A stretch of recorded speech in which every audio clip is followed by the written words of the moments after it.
Sanjay Jha, where it comes down to Rahul Gandhi now possibly contesting from Telangana and letting go of Wayanad, which you yourself know will lead to a massive political storm of sorts. It's already erupting, where once again he'll be charged of not sticking to a constituency. Preeti, I will refuse to commit myself to a statement on a matter which is speculative in nature. I do think that Amethi is pretty much a very high potential place where I think you will see a contest, and I he could do it again. Last time Sanjay, he did Amethi and Wayanad. He could do Telangana, a seat in Telangana and Amethi. Well, I do believe that if I know Rahul well, he will continue to be in Wayanad. I think he will nurse the constituency. From what I have heard from people down in Kerala, he's had a very excellent relationship with the people in the constituency. Good work has been done, visible and also really solid work, and they have managed to build a very good, shall we say, direct relationship with all the key issues that confront the people of Wayanad. But I think at this point of time, the challenge for the Congress, in my opinion, is to invigorate its workers, because you win an election not by leaders making rhetorical speeches. You win if your workers are motivated and believe that your party can actually win. And I think that is critical. This Himachal episode, unfortunately, I believe, has been negative in terms of the repercussion, because people will get some kind of an apprehension that even when you're running 3 states, you suddenly become so susceptible that when you got 40 MLAs and the opposition has 25 and they win the Rajya Sabha seat, I mean, that's appalling. So somewhere down the line, I think the messaging for the Congress party is very critical. And I think politics is one on perception. If you really, Preeti, look at the statement of Modi, 370, it's ridiculous. 400, this is nothing but all rhetoric and, just trying to create a hype. They will probably But Sanjay, you're contradicting yourself. No, because ultimately politics is a game of perception, and the Prime Minister is building perfect perception. Yeah. No, but it's one thing to manufacture a balloon. But I'm just going to say that at the end of the day, I do believe that the Congress needs to fix the image that we are still struggling to come to terms with beating the BJP, because the BJP is giving the impression that the deal or the verdict is already done, which also can boomerang on the BJP, because people don't like to be taken for granted. I think this arrogance can also backfire on the BJP. All right, okay. Dr. Ajay Alok, you want to come in? Because yes, politics is a game of perception. So while you're building into 370 and 400 par, but where Telangana is concerned, where you'd like to hold on to what your tally was the last time around, and you'll have a Rahul Gandhi coming in after the Congress has already won the state. In terms of perception, that could work against you in a state like Telangana and neighboring Karnataka. Not at all, Preeti. Well, my friend Sanjay, he's just saying that it's all rhetorics and all 370, 400. Well, come May end of this year, you'll see how what you're calling rhetoric is a reality. First of all, it's not arrogance.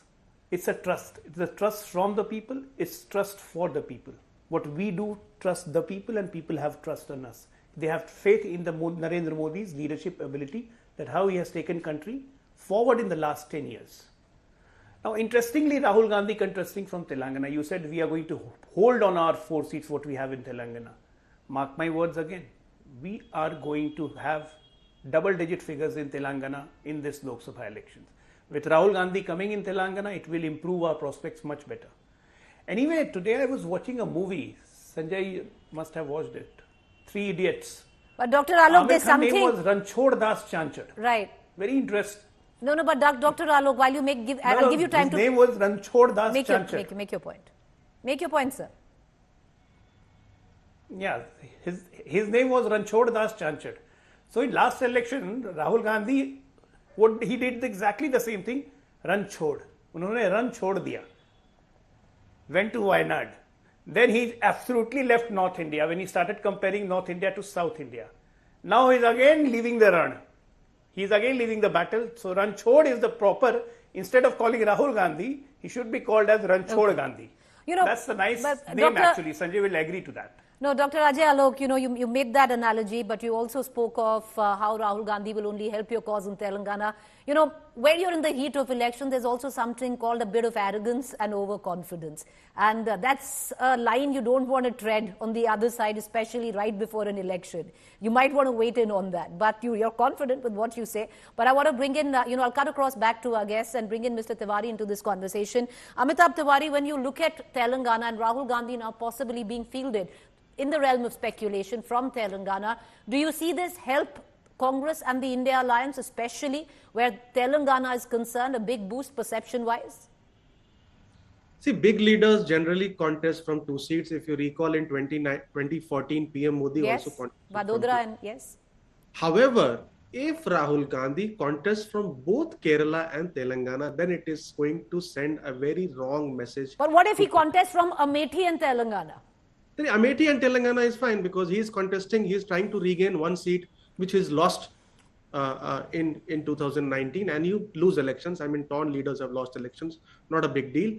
And then trying to consolidate the recent gains made in Telangana. The names of the seats which you are discussing, Bongir and Khammam, in both the seats, Congress has done fairly well in the Lok Sabha, in the recent Vidhan Sabha elections. However, 2 seats from south of India will send a very, very wrong message. So the party has to be very careful about that, number 1. Number 2, the second seat which they choose, again, should not have a high minority population, because Wayanad itself has a high minority population. And if you choose such a similar seat, then it will again send a very wrong message and give ammunition to the BJP to target Congress and Rahul Gandhi. But, but Sanjay Singh, as I bring you in, Sanjay Jha, I'll come back to you. Give me a minute. Let me just bring in Sanjay Singh. Not to choose a seat with a high minority population, because that will make the BJP come down and already reinforce what the stereotype is of the Congress party. But away from all of this election, in any case, there seems to be an understanding that where the minority vote is concerned, the Congress will cannibalize that. So why not build on it? See, you rightly said, Congress, I think in this election, Congress, minority votes are going to be consolidated towards Congress. It has already done so in Telangana and also in Karnataka, where minority votes have gravitated to the Congress party. But when it comes to parliamentary election, and Rahul Gandhi being their de facto leader, and de facto in the sense the main decision maker, the family's kind of heir, and so on and so forth. So Rahul Gandhi going back to Wayanad again, particularly when there are also voices from within the India Alliance. That is, CPM has come out very strongly against Rahul Gandhi candidates from Wayanad. CPI has already fielded candidate, and there are reports that IUML also wants 3 seats and is very keen to contest from Wayanad. Now Rahul Gandhi, whether or not he contests from Wayanad, if he shifts to Telangana or Karnataka or wherever else, I think that is going to be kind of a big talking point from now on to the time he actually decides whether or not to contest from Wayanad or from somewhere else. If he goes to Amethi, I think that would be we all would like to see Smriti Irani versus You're right Rahul there. Gandhi That's what political journalism dreams are made of, to see a juicy contest like Rahul and Smriti again in Amethi. But we're sticking to Telangana. I want to bring back Sanjay Jha into this conversation. Sanjay, you wanted to make a point. Go ahead, sir. Preeti, I respectfully disagree with my friend Amitabh and I think Mr. Singh. It is a tragedy of our times that we are actually normalizing the BJP playbook of polarization. I mean, saying that Rahul Gandhi should not stand from a constituency which has a high minority population makes everyone an apologist for being secular. I mean, how sad is that? I mean, I remember Amit Shah making a statement the last time in 2019 elections, and I believe Ajay Alok, my friend, maybe in the BJP today, but I'm sure he doesn't agree with that at the core. Amit Shah made a statement on Wayanad when the flags were out. I don't know whether this is India or Pakistan. This is the BJP's senior most leader talking about one of India's most educated, advanced states of Kerala and saying, I don't know whether it's India or Pakistan. I mean, this tells you to absolutely pathetic, abysmal level of our political dialogue. So I think if Rahul Gandhi stands from Wayanad, I would say stand from any constituency, no matter who's in a majority or a minority, doesn't matter. In fact, if but then Sanjay, as I bring in Dr. Ajay Alok into this conversation, you know, when you say stand from any constituency, this is possibly, many would suggest, where the Congress goes wrong, because you guys just don't do your math, you don't electioneer, you don't manage, and that's why you end up losing. You've got to pick a constituency most favorable. But you know, Preeti, I was responding to the statement made by Amitabh and backed by Sanjay, saying that don't stand in a place which has a large minority population, because that gives BJP an opportunity to paint you as a minority appeasing party. I think that's a preposterous argument.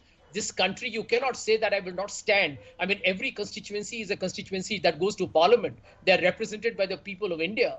And for all of us to become an apologist worrying about what the BJP will say, I think that is very shameful. I'm sorry. All right, Ajay Alok, you want to weigh in on that?